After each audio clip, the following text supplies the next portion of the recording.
ಎಲ್ಲರಿಗೂ ನಮಸ್ಕಾರ ಹಾಗೂ ಜೋಕರ್ ಸ್ಪೀಕ್ಸ್ ಪಾಲಿಟಿಕ್ಸ್ ಯೂಟ್ಯೂಬ್ ಚಾನಲ್ಗೆ ಸ್ವಾಗತ ಸುಸ್ವಾಗತ. ಇವತ್ತಿನ ಮೊದಲನೇ ವಿಷಯ ಏನಪ್ಪಾ ಅಂದರೆ, ನಿಮ್ಗೆಲ್ಲರಿಗೂ ಗೊತ್ತಿರೋ ಹಾಗೆ ದೇವೇಗೌಡರ ಮೊಮ್ಮಗ ಪ್ರಜ್ವಲ್ ರೇವಣ್ಣ ಅವರಿಗೆ ನಿನ್ನೆಯಷ್ಟೇ ಕೋರ್ಟ್ ಜೀವಾವಧಿ ಶಿಕ್ಷೆಯನ್ನು ವಿಧಿಸಿತ್ತು. ಇದಕ್ಕೆ ಪ್ರತ್ಯುತ್ತರವಾಗಿ ನಿಖಿಲ್ ಕುಮಾರಸ್ವಾಮಿ ಅವರು ಫಸ್ಟ್ ರಿಯಾಕ್ಷನ್ನ ನೀಡಿದ್ದಾರೆ. ಹೌದು ಸ್ನೇಹಿತರೆ, ನಿಮಗೆಲ್ಲ ಗೊತ್ತಿರೋ ಹಾಗೆ ಈ ಮನೆ ಕೆಲಸದ ಮಹಿಳೆಯ ಮೇಲೆ ಪದೇ ಪದೇ ಅತ್ಯಾಚಾರವೆಸಗಿದ ಹಿನ್ನೆಲೆಯಲ್ಲಿ ಪ್ರಜ್ವಲ್ ರೇವಣ್ಣ ಅವರಿಗೆ ಜೀವಾವಧಿ ಶಿಕ್ಷೆಯನ್ನು ಕೋರ್ಟ್ ವಿಧಿಸಿತ್ತು. ಇದಕ್ಕೆ ನಿಖಿಲ್ ಕುಮಾರಸ್ವಾಮಿ ಅವರು ಈಗ ಪ್ರತಿಕ್ರಿಯೆಯನ್ನು ನೀಡಿದ್ದಾರೆ. ಅವರೇನಂತ ಹೇಳ್ತಿದ್ದಾರೆ ಅಂದರೆ, ಈ ಕೋರ್ಟ್ ನೀಡಿರುವ ತೀರ್ಪು ಬಗ್ಗೆ ವಿಶ್ಲೇಷಣೆ ಅಗತ್ಯವಿಲ್ಲ. ಆ ಕೋರ್ಟ್ ನೀಡಿರುವ ತೀರ್ಪಿಗೆ ಎಲ್ಲರೂ ತಲೆಬಾಗಲೇಬೇಕು. ನಿಮಗೆಲ್ಲ ಗೊತ್ತು, JDSನ ಮುಖಂಡರು ಆವಾಗಲೇ ಇದು ಯಾವಾಗ ಈ ವಿಷಯ ಪ್ರಸ್ತಾಪಕ್ಕೆ ಬಂತೋ ಆವಾಗಲೇ ಪ್ರಜ್ವಲ್ ರೇವಣ್ಣನ ಅಮಾನತು ಮಾಡಲಾಯಿತು. ನೀವು ಈ ವರಿಷ್ಠರು ತಿಳಿದುಕೊಂಡಿರುವಂತಹ ನಿರ್ಧಾರ ಎಷ್ಟು ಸಮರ್ಥವಾಗಿತ್ತು ಅಂತ ನೀವು ಆಲೋಚನೆ ಮಾಡಿ ಅಂತ ಅವರು ಹೇಳಿದರು. ಅಷ್ಟಕ್ಕೆ ನಿಲ್ಲಿಸ್ತಿಲ್ಲ. ಅವ್ರೇನಂತ ಹೇಳಿದ್ರು ಅಂದರೆ, ಈ ಕೋರ್ಟ್ ಅನ್ನೋದು ಎಲ್ಲರಿಗೂ ನ್ಯಾಯ ಸಿಗುವಂತಹ ಸ್ಥಳ. ಅಲ್ಲಿ ನೀಡಿರುವಂತಹ ನ್ಯಾಯಕ್ಕೆ ಎಲ್ಲರೂ ನಾವು ತಲೆ ಬಾಗಬೇಕಾಗಿದೆ. ಆದರೆ ಒಂದೇ ಒಂದು ತಪ್ಪು ಏನಾಗಿತ್ತು ಅಂದರೆ, ಆ ಮಹಿಳೆಯ ಮುಖ ತೋರಿಸಬಾರ್ದಾಗಿತ್ತು. ನಾನು ಪ್ರಜ್ವಲ್ ರೇವಣ್ಣ ಅವ್ರದ್ದು ಅನ್ನೋದಾದಂಥ ಈ ಅಶ್ಲೀಲವಾದ ವಿಡಿಯೋಗಳು ಏನಿದೆ ಅದನ್ನು ನಾನು ನೋಡಿರಲಿಲ್ಲ. ಬಟ್ ಬೇರೆಯವ್ರ ಹತ್ರ ಕೇಳಿಕೊಂಡು ನಾನು ಮಾಹಿತಿಯನ್ನು ಪಡೆದುಕೊಂಡೆ. ಆದರೆ ಆ ಮಹಿಳೆಯ ಇದಕ್ಕೆ ಒಂದು ಧಕ್ಕೆಯನ್ನು ತಂದಂತಾಗಿದೆ. ಆ ಮಹಿಳೆಯ ಮುಖ ಆದರೂ ತೋರಿಸಬಾರ್ದಿತ್ತು ಅಂತ ಈ ಸಂದರ್ಭದಲ್ಲಿ ಅವರು ತಿಳಿಸಿದ್ದಾರೆ. ಇನ್ನು ಇವತ್ತಿನ ಎರಡನೇ ವಿಚಾರ ಏನಪ್ಪಾ ಅಂದರೆ, ಕರ್ನಾಟಕ ರಾಜ್ಯದಲ್ಲಿ BJP ಪಕ್ಷದ ವತಿಯಿಂದ ರಾಜ್ಯಾಧ್ಯಕ್ಷರ ಆಯ್ಕೆ 1 ವರ್ಷ ಆದರೂ ಇನ್ನೂ ಆಗಿಲ್ಲ. ಅದಕ್ಕಾಗಿ ಪ್ರಹ್ಲಾದ್ ಜೋಶಿ ಅವರು, ಕೇಂದ್ರದ ಸಚಿವರಾಗಿರುವಂತಹ ಪ್ರಹ್ಲಾದ್ ಜೋಶಿ ಅವರು ಒಂದು ಸಂದೇಶವನ್ನು ನೀಡಿದ್ದಾರೆ. ಅವರೇನಂತ ಹೇಳ್ತಿದ್ದಾರೆ ಅಂದರೆ, ಈ ಹಿಂದೆ ಎಲ್ಲ ಇದು ನಾಮಿನೇಷನ್ ಪ್ರಕ್ರಿಯೆಯಲ್ಲಿ ರಾಜ್ಯಾಧ್ಯಕ್ಷರ ಆಯ್ಕೆಯನ್ನು ಮಾಡಲಾಗ್ತಿತ್ತು. ಆದರೆ ಈಗ ಕರ್ನಾಟಕ ರಾಜ್ಯದಲ್ಲಿ BJPಯ ರಾಜ್ಯಾಧ್ಯಕ್ಷರ ಆಯ್ಕೆಯನ್ನು ಅವಿರೋಧವಾಗಿ ಮಾಡಲಾಗುತ್ತೆ.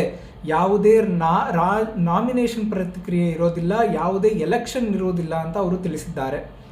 ಅವರು ಪತ್ರಿಕಾಗೋಷ್ಠಿಯೊಂದಿಗೆ ಮಾತನಾಡಿ, ಅವರು ಪತ್ರಿಕಾಗೋಷ್ಠಿಯಲ್ಲಿ ಏನಂತ ಕೇಳಿದ್ರು ಅಂದರೆ, ವಿ ಸೋಮಣ್ಣ ಅವರೇನಾದ್ರು ಮುಂದಿನ ರಾಜ್ಯಾಧ್ಯಕ್ಷರಾಗಲಿದ್ದಾರೆ ಅಂತ ಕೇಳಿದ್ಕೆ ಅವ್ರೇನಂತ ಹೇಳಿದ್ರು, ವಿ ಸೋಮಣ್ಣ ಅವರಾದರೂ ಆಗಲಿ ವಿಜಯೇಂದ್ರ ಅವರಾದರೂ ಆಗಲಿ, ಆದರೆ ನಾಮಿನೇಷನ್ ಪ್ರಕ್ರಿಯೆ ಇರೋದಿಲ್ಲ, ಡೈರೆಕ್ಟಾಗಿ ಅವಿರೋಧವಾಗಿ ಈ ಬಾರಿ ನಾವು ಆಯ್ಕೆಯನ್ನು ಮಾಡ್ತೇವೆ ಅಂತ ಅವರು ತಿಳಿಸಿದರು. ನಿಮಗೆಲ್ಲ ಗೊತ್ತಿರಬೇಕು ಸ್ನೇಹಿತರೆ, ಕಳೆದ 1 ವರ್ಷದಿಂದ ಕರ್ನಾಟಕ ರಾಜ್ಯದಲ್ಲಿ ಏನಾಗ್ತಿದೆ, BJPಯ ರಾಜ್ಯಾಧ್ಯಕ್ಷರದ ಆಯ್ಕೆಗಾಗಿ 2 ಬಣಗಳು ಸೃಷ್ಟಿ ಆಗಿಬಿಟ್ಟಿದೆ. ಒಂದು ಬಣ ಏನಂತ ಹೇಳ್ತಿದೆ ಅಂದರೆ, ವಿ ಸೋಮಣ್ಣ ಅವರು ರಾಜ್ಯಾಧ್ಯಕ್ಷ ಆಗಲಿ ಅಥವಾ ಬೇರೆಯವರು ಯಾರಾದರೂ ರಾಜ್ಯಾಧ್ಯಕ್ಷ ಆಗಲಿ ಅಂತ ಅವರು ಪಟ್ಟಿಡ್ತಿದ್ರೆ, ಇನ್ನು ಕೆಲವರು BY ವಿಜಯೇಂದ್ರ ಅವರೇ ಮುಂದುವರಿಲಿ ಅಂತ ಹೇಳ್ತಿದ್ದಾರೆ. ಇನ್ನು ಪ್ರಭಾವಿ ನಾಯಕರುಗಳೆಲ್ಲ ಏನಂತ ಹೇಳ್ತಿದ್ದಾರೆ ಅಂದರೆ, BY ವಿಜಯೇಂದ್ರ ಅವರೇನಿದ್ದಾರೆ ಎಲ್ಲರನ್ನ ಸಹಮತಕ್ಕೆ ತೆಗೆದುಕೊಂಡು ನಡೆಸೋಕ್ಕೆ ಸಾಧ್ಯವಾಗ್ತಿಲ್ಲ. ಆದ್ದರಿಂದ BY ವಿಜಯೇಂದ್ರ ಅವ್ರನ್ನ ಈ ಕೂಡಲೇ ಚೇಂಜ್ ಮಾಡಬೇಕು ಅಂತ ಅವರು ಕೇಳ್ಕೊಳ್ತಿದ್ದಾರೆ. ಇದು ಇನ್ನೂ ತಡ ಆದರೆ BJPಯಲ್ಲಿರುವಂತಹ ಹಲವಾರು ಶಾಸಕರು ಇದರಿಂದ ಬಿಟ್ಟು ಹೋಗುವಂತಹ ಸಂದರ್ಭ ಎದುರಾಗಲಿದೆ ಅನ್ನೋದನ್ನ ನಾನು ಈ ಸಂದರ್ಭದಲ್ಲಿ ತಿಳಿಸ್ತಾ ಇದ್ದೀನಿ. ಇವತ್ತಿನ ಮೂರನೇ ವಿಚಾರ ಏನಪ್ಪಾ ಅಂದ್ರೆ, DK ಶಿವಕುಮಾರ್ ಅವರು ಸಿದ್ದರಾಮಯ್ಯ ಅವರ ಬರ್ತಡೆಗೆ ಒಂದು ವಿಶೇಷ ಸಂದೇಶವನ್ನ ನೀಡಿದ್ದಾರೆ. ನಿಮಗೆಲ್ಲ ಗೊತ್ತಿರೋ ಹಾಗೆ ಸ್ನೇಹಿತರೆ, ಕರ್ನಾಟಕದಲ್ಲಿ CM ಕುರ್ಚಿ ಬದಲಾವಣೆ ಆಗುತ್ತೆ. ಮುಂದಿನ CM ಆಗಿ DK ಶಿವಕುಮಾರ್ ಅವರು ಬರ್ತಾ ಇದ್ದಾರೆ ಅನ್ನೋಂತಹ ಗುಸುಗುಸು ಪಿಸುಪಿಸು ಎಲ್ಲೆಡೆ ಕೇಳಿ ಬರ್ತಾ ಇತ್ತು. ಆದರೆ ಇವರು ನೀಡಿರುವಂತಹ ಈ ಬರ್ತ್ಡೇ ವಿಶ್ನಲ್ಲಿ ಒಂದು ಸ್ಪಷ್ಟವಾದ ಸಂದೇಶವನ್ನು ನೀಡ್ತಾ ಇದ್ದಾರೆ. ಹೌದು ಸ್ನೇಹಿತರೆ, ನಿಮಗೆಲ್ಲ ಗೊತ್ತಿರೋ ಹಾಗೆ ರಾಜ್ಯ ರಾಜಕಾರಣದಲ್ಲಿ ಕಾಂಗ್ರೆಸ್ನಲ್ಲಿ ಈಗ CM ಬದಲಾವಣೆ ಚರ್ಚೆ ನಡೀತಾ ಆಗ್ತಿದೆ. CM ಸ್ಥಾನಕ್ಕಾಗಿ DK ಶಿವಕುಮಾರ್ ಅವರು ಕೂಡ ತುಂಬ ಒಲವನ್ನು ತೋರಿಸ್ತಾ ಇದ್ದಾರೆ ಅಂತ ಕೇಳಿ ಬರ್ತಾ ಇದೆ. ಆದರೆ CM ಆಗಿರುವಂತಹ ಸಿದ್ದರಾಮಯ್ಯ ಅವರು ಮುಂದಿನ 5 ವರ್ಷಗಳಿಗೆ ನಾನೇ CM ಆಗಿರ್ತೀನಿ ಅಂತ ಅವರು ಘಂಟಾಘೋಷವಾಗಿ ಹೇಳಿಕೊಂಡಿದ್ದಾರೆ. ಇದ್ರ ಬಗ್ಗೆ DK ಶಿವಕುಮಾರ್ ಅವರು ಅಸಮಾಧಾನ ವ್ಯಕ್ತಪಡಿಸಿಕೊಂಡಿದ್ದಾರೆ ಅಂತ ತುಂಬ ಜನ ಮಾತನಾಡ್ತಿದ್ರು.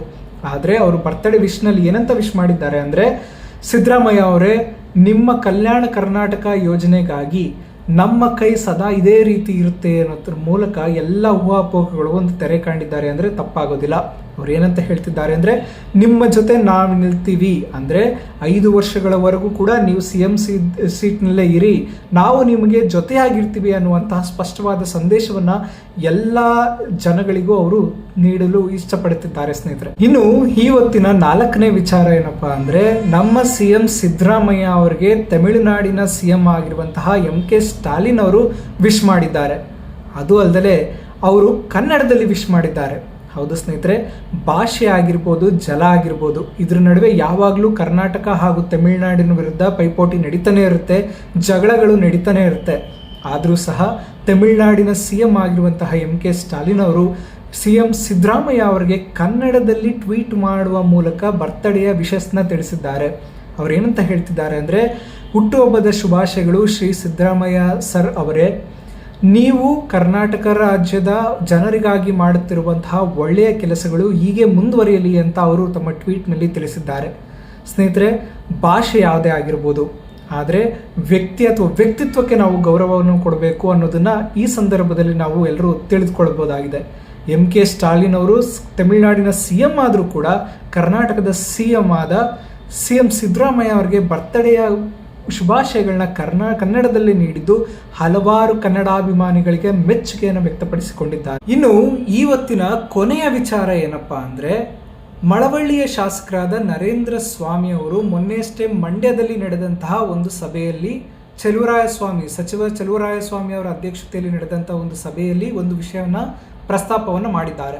ಅವರೇನಂತ ಹೇಳ್ತಿದ್ದಾರೆ ಅಂದರೆ, ನನಗೆ ಜೀವ ಬೆದರಿಕೆ ಇದೆ ಅಂತ ಅವರು ತಿಳಿಸ್ತಾ ಇದ್ದಾರೆ. ಯಾವ ವಿಷಯಕ್ಕಾಗಿ ಜೀವ ಬೆದರಿಕೆ ಅಂದರೆ, ಈ ಮಂಡ್ಯದಲ್ಲಿ 2500 ಎಕರೆಗಳು ಭೂಗಳರ ಪಾಲಾಗಿದೆ, ಅದರ ವಿರುದ್ಧ ಸಮರವನ್ನು ಸಾರಿದ್ದೆ ನಾನು. ಅದರಲ್ಲಿ 800 ಎಕರೆ ಮತ್ತೆ ಸರ್ಕಾರ ಪಡೆದುಕೊಂಡಿತ್ತು. ಈಗ ಈ ಭೂಗಳರು ನನಗೆ ಜೀವ ಬೆದರಿಕೆಯನ್ನು ಆಗ್ತಾ ಇದ್ದಾರೆ ಅಂತ ಅವರು ತಿಳಿಸಿದ್ದಾರೆ. ಅಷ್ಟಕ್ಕೆ ನಿಲ್ಲಿಸ್ತಿಲ್ಲ ಅವರು. ಈ ಜೀವ ಬೆದರಿಕೆ ಇದ್ರೂ ಕೂಡ ನಾನು ಅದಕ್ಕೆ ಎದುರೋದಿಲ್ಲ, ಅದಕ್ಕೆ ನಾನು ಹೋರಾಡ್ತೀನಿ ಅಂತ ಹೇಳಿದ್ದಾರೆ. ಆದರೆ ಈ ಸಭೆಯಲ್ಲಿ ಅವರು ಜೀವ ಬೆದರಿಕೆ ಇರುವಂಥ ವಿಷಯ ಪ್ರಸ್ತಾಪನೆ ಮಾಡಿದ್ದರಿಂದ ಎಲ್ಲೆಡೆ ಒಂದು ಸಂಚಲನವನ್ನು ಉಂಟು ಮಾಡಿದೆ ಅಂದರೆ ತಪ್ಪಾಗೋದಿಲ್ಲ ಸ್ನೇಹಿತರೆ. ಇದಿಷ್ಟು ಈ ದಿನದ ಕರ್ನಾಟಕ ಪಾಲಿಟಿಕ್ಸ್ ವಿಷಯಗಳಾಗಿತ್ತು. ಇನ್ನೂ ಹೆಚ್ಚಿನ ಕರ್ನಾಟಕ ಪಾಲಿಟಿಕ್ಸ್ ವಿಷಯಗಳಿಗಾಗಿ ದಯಮಾಡಿ ನನ್ನ ಯೂಟ್ಯೂಬ್ ಚಾನಲ್ನ ಸಬ್ಸ್ಕ್ರೈಬ್ ಮಾಡಿಕೊಂಡು ಸಪೋರ್ಟ್ ಮಾಡಿ ಅಂತ ಕೇಳ್ಕೊಳ್ತಾ, ವಿಡಿಯೋ ನೋಡಿದ್ದಕ್ಕಾಗಿ ಧನ್ಯವಾದಗಳು.